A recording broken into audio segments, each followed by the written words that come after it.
வணக்கம் மக்கள். இன்றைக்கி நம்ம எதை பார்க்க போகிறோம்னா மிக்ஸாம் புயலால் பாதிக்கப்பட்ட ஒரு லாரியை தான் பார்க்க போகிறோம். புழலில் தண்ணி தொடர்றதால் பார்த்தீங்கன்னா அந்த இடத்துல பார்த்தீங்கன்னா திருவத்தூர் சத்தியமூர்த்தி நகர்லாம் பார்த்தீங்கன்னா தண்ணி ரொம்ப தேங்கி இருந்தது. அதனால் பார்த்தா அங்கே நிப்பாட்டி இந்த லாரி பார்த்தீங்கன்னா தண்ணியில் முழிச்சு ஏதாவது சேஸ் லெவலில் இருக்க தண்ணி போச்சு. தண்ணி நார்மலாக போச்சுன்னா எங்கெல்லாம் போகணும் நம்மளுக்கே தெரியும். பார்த்தீங்கன்னா டீசல் டேங்க் இல்லை பெட்ரோல் டேங்க் இருந்தால் பெட்ரோலில் போவோம். அதுக்கப்புறம் பார்த்தீங்கன்னா இன்ஜின் ஆயிலில் போவோம். அதுக்கப்புறம் பார்த்தீங்கன்னா கியர் பாக்ஸில் போவோம். அதுக்கப்புறம் டிஃபரன்ஷியல் அது க்ரௌண்ட் வீல் சொல்லுவாங்களே அதில் போவோம். இப்போ நம்ம ஆயில் டேப்பை தொட்டு விட்டால் தண்ணி வர மாதிரி வரத்துல இது எங்கேருந்து பார்த்தீங்கன்னா ஆயில் சம்ப், அதாவது இன்ஜின் ஆயில் மேலே ஊற்றுவோம்ல அந்த இன்ஜின் ஹெட்டு இன்ஜின் பிளாக்கு அது கீழே பார்த்தீங்கன்னா ஆயில் சம்ப் இருக்கும். அந்த ஆயில் சம்பில் இருந்தால் பார்த்தீங்கன்னா தண்ணியை கீழே கொட்டுது. அந்த ட்ரைனேட்டை ஓப்பன் பண்ணி விட்டு ஃபஸ்ட்டு தண்ணி வரும். ஏன்னா தண்ணியோட டென்சிட்டி அதிகம். அதனால் பார்த்தீங்கன்னா வாட்டர் கீழே நிற்கும், மேலே ஆயில் நிற்கும். இப்போ பார்த்தீங்கன்னா அந்த ட்ரைனேட்டை ஓப்பன் பண்ணி விட்டு ஃபஸ்ட்டு தண்ணிலாம் கொட்டினோடனே அதுக்கப்புறம் பார்த்தீங்கன்னா ஆயில் வருது. இதில் பார்த்தீங்கன்னா வரது பார்த்தீங்கன்னா இன்ஜின் ஆயில். இதுக்கப்புறம் நம்ம அடுத்தது பார்க்கலாம் வாங்க.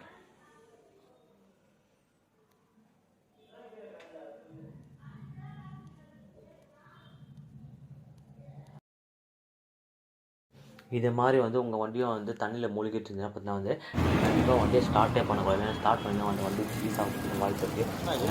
தண்ணி பார்த்தீங்கன்னா ஆயில் கம்ப்ளீட் தான் இருக்குது தவிர இன்ஜினுக்குள்ளே போயிட்டு சப்போஸ் நீங்கள் ஸ்டார்ட் பண்ணிங்கன்னா அது இன்ஜின் பிஸ்டன்லாம் போயிட்டு உங்களுக்கு பிஸ்டனே டேமேஜ் ஆகிற அளவுக்கு வாய்ப்பு இருக்குது. இப்போ அடுத்ததாக பார்த்தீங்கன்னா டீசல் டேங்க் தான் இருக்கும். இந்த டீசல் டேங்கோட ட்ரைனரை கீழே ஓப்பன் பண்ணி விட்டுருந்து பார்த்தீங்கன்னா வர்றது பார்த்தீங்கன்னா உங்களுக்கு தெரியுது. அது டீசல் இல்லை, தண்ணி தான். ஏன்னா அவ்வளோ இதுவாக அது பாருங்கள் உங்களுக்கு தெரியும். ஏன்னா ஃப்ளோ ஓடிட்டு இருக்கும். இந்த டீசலாக தான் உங்களுக்கு அந்த இடத்துல இதுவாகும். தண்ணி பற்றி பாருங்கள். டீசல் டேங்க் டீசல் டேங்கில் போனால் ஒரு 3000 டீசல் தான் என்ன வருதுன்னு கூட. ஆனால் பார்த்தீங்கன்னா இப்போ அவங்க போட்டுருக்காங்க. இப்போ டீசல் தருவாங்க பாருங்கள், எவ்வளோ தண்ணி வருது பாருங்கள். இப்போ இது பார்த்தீங்கன்னா அதை பிடிச்ச அதுலேயே உங்களுக்கு தண்ணியும் டீசல் மிக்ஸ் ஆகி தான் வந்துட்டு பாருங்கள்.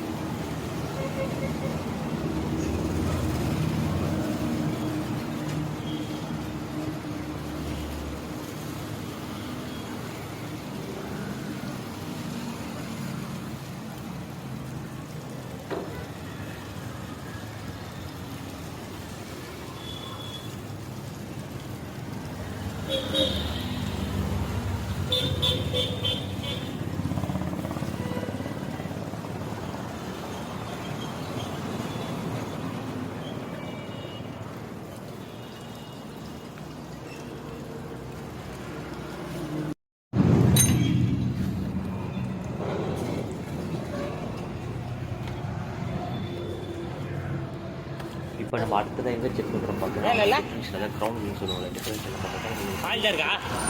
சன்கேர் ஸ்டார்கேர் அது மாதிரி நிறைய கேர் இருக்கும். அதனால் பார்த்தீங்கன்னா டிஃபரன்ஷியல் செக் பண்ணுறாங்க. அது பார்த்தீங்கன்னா அந்த நெட்டை ட்ரெயின் நெட்டை கழட்டி உங்களுக்கு இவ்வளோ ஆயில் தவிர அந்த தண்ணியில் வெறும் ஆயில் வருது.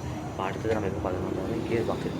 இந்த கியர் பாக்ஸில் பார்த்தீங்கன்னா இது ஆயில் ஏறி இருக்குது. இப்போ பாருங்கள் அவர் ட்ரெயின் நெட் தண்ணி எப்படி மலை மலைன்னு கொட்ட போதுருப்பாங்க.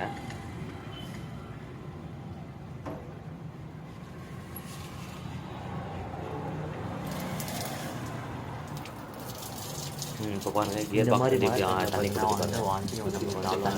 வந்தேன்னா அதுக்கப்புறம் தான் பார்த்தீங்கன்னா ஆயில் தண்ணி அதுக்கப்புறம் கொஞ்சம் நாள் பார்த்தீங்கன்னா எல்லாம் அந்த கியர் பாக்ஸ் தண்ணி ஏறினா ஆயில் டைரெக்டாக நீங்கள் ஓப்பன் பண்ணி பார்த்தீங்கன்னா நல்லா ஆயில் கியர் பாக்ஸ் அப்படியே இல்லை நீங்கள் பண்ணலாம். அது மட்டும் நீங்கள் ட்ரைவரை கட்டி விட்டாலே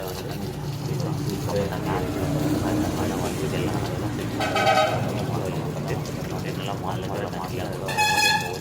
அதனால் எல்லாத்துக்குமே போயிட்டு பார்த்தீங்கன்னா வேறு வீட்டு மாதிரி தான் பார்த்தீங்கன்னா ஆயிலே ஓட்டுவாங்க. செல்ஃப் மோட்டர் பக்கம் தான் செல்ஃப் மோட்டரை மாற்றாமல் இருக்கும். இப்போ செல்ஃப் மோட்டர் கிடைச்ச காட்டுறாங்க. ஏழை ஏறி இருக்குன்னா அந்த இதுலையா ஹோல்ஸ் அதில் இருக்குமா? தண்ணி அதெல்லாம் சொல்ல முடியாது. எங்கே வேணாலும் தண்ணி நெருப்பு எங்கே வேணாலும் போகும்.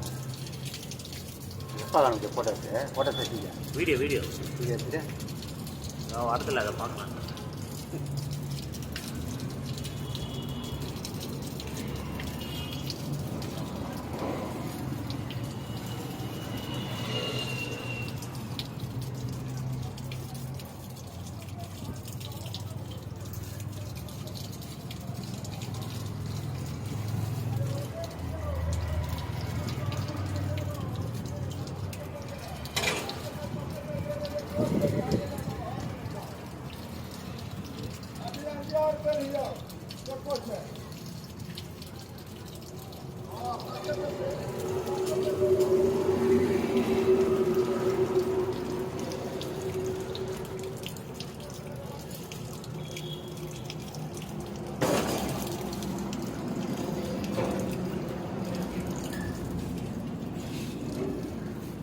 இப்போ நீங்கள் பார்க்குறது பார்த்தீங்கன்னா வந்து செல்ஃப் மோட்டர் பார்த்தீங்களா எப்படி இருக்குன்னு அந்த வந்து மண்ணெல்லாம் சேர்ந்து அந்த இடத்துல வந்து அந்த ஒயரை ஒரு மாதிரி நாஸ்டேட் இருப்பாங்க.